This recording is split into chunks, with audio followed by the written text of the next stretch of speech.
So we are very excited at the Four Corners Group Psychotherapy Society to offer what we call training groups.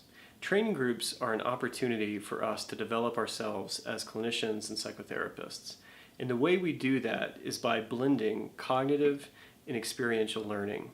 The idea of a training group is that we are going to take an article or we're going to take a theme that we frequently encounter in our practices, and we're going to use that and the immediacy of the group process to better understand on a visceral level that material and how it relates to ourselves and how it relates to our clients. So we're really able to develop the full range of ourselves as clinicians.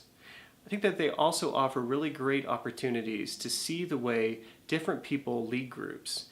And by being exposed to those different styles, you get an opportunity to see which styles resonate with you and which you might want to develop more in your professional identity. So if you're interested in attending one of our training groups, please look at our website, FCGPS.org, and we'll have a list of our upcoming opportunities.